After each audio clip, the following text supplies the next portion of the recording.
On to Kate McNamara now from the CBC Business Desk. Hi, Kate. Hi, Jill. Before we get the details on that story, let's hear what happened in the markets today.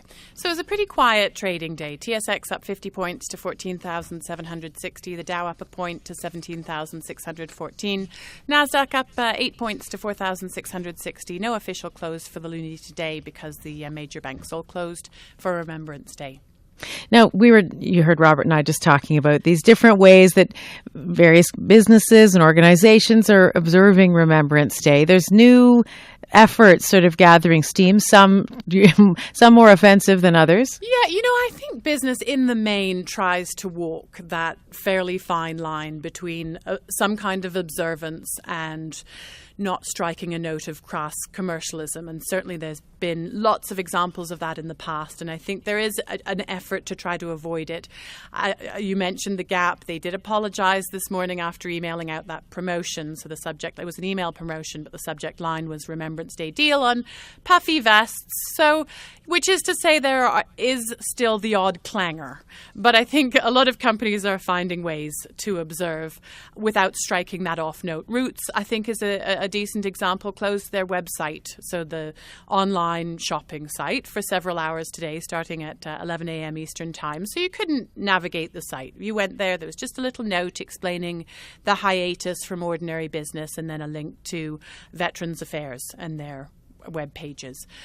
Free entry to attractions has become common for vets, for military personnel and their families. Cineplex, in conjunction with Sony Pictures, is offering free entry to the movie Fury to veterans and military members today.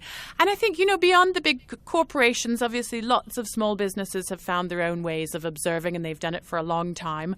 I spoke to Brenda Karagiannis, runs little Trinity Taxi service in Lindsay, Ontario. She does it with her husband, George. Their drivers offer free rides to vets to and from the Remembrance Day service in town. Well, 8 years ago, we took quite a few. We did about 14, and they've slowly been dwindling. This year, we did 4. 2 of them came, and then they had an offer of a ride by a police officer. So they chose the police car because they thought it would be more interesting. So I asked her how they publicize. She says, we just phone up the Legion about a week before, tell them we're offering the service again. And then you've got one more business story about mayonnaise and about what we call our stuff that we spread on sandwiches. Yes, be careful how you describe it.